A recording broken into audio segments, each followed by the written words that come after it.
Chennai Parangimalai cantonment போர்டில் வசித்து வரும் மின் வாரிய பெண் அதிகாரி விஜயலட்சுமி கடந்த 25ஆம் தேதி இரவு உறவினரின் வீட்டு திருமண வரவேற்பு நிகழ்ச்சிக்காக அரும்பாக்கம் அருகே உள்ள திருமண மண்டபத்துக்கு சென்றுள்ளார்.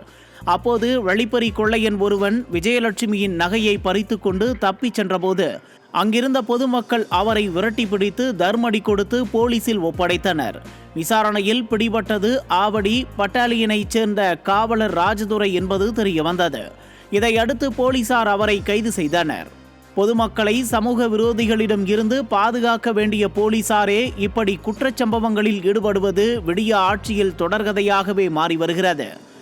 சமீபத்தில் பெரம்பலூர் மாவட்டம் எளம்பலூர் தண்ணீர் பந்தல் பகுதியில் உள்ள ஆயுதப்படை போலீசார் குடியிருப்பில் போலீஸ்காரர் ஒருவரின் மனைவியை சக போலீசான பிரபாகரன் என்பவர் வாயை பொத்தி தூக்கி கொண்டு சென்று பாலியல் வன்கொடுமையில் ஈடுபட முயன்ற புகாரில் கைது செய்யப்பட்டார்.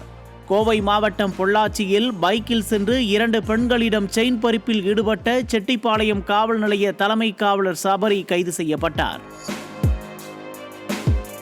தேனி மாவட்ட போதைப் பொருள் தடுப்பு நுண்ணறிவு பிரிவு சிறப்பு சார்பு ஆய்வாளர் ராஜாவும் காவலர் ஸ்டாலினும் தன்னுடைய பதவியை பயன்படுத்தி வட புதுப்பட்டி மதுபான பாரில் ஓசியில் மது குடித்துவிட்டு பணம் கேட்டு மிரட்டியுள்ளனர்.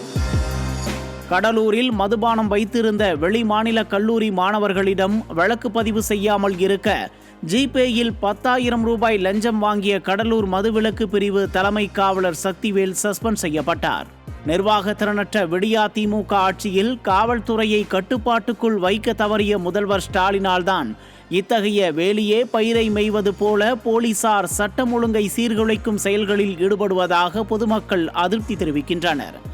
காவல்துறையின் ஈரல் கெட்டுவிட்டதாக கூறியவர் கருணாநிதி. இன்று அவரது மகன் ஸ்டாலினின் ஆட்சியிலும் அது தொடர்ந்து கொண்டிருக்கிறது.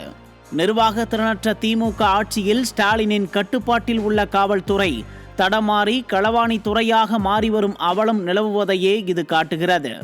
சமூக விரோத செயல்களில் ஈடுபடுவோரை பிடிக்க வேண்டிய போலீஸே வேலியே பயிரை மேய்வது போல குற்றச் செயல்களில் ஈடுபட்டு சட்டம் ஒழுங்கை சந்தி சிரிக்க வைத்து வருகின்றனர். அட்டை கத்தி முதல்வர் ஆட்சியில் காவல்துறை இப்படிதான் செயல்படுமோ என்னவோ.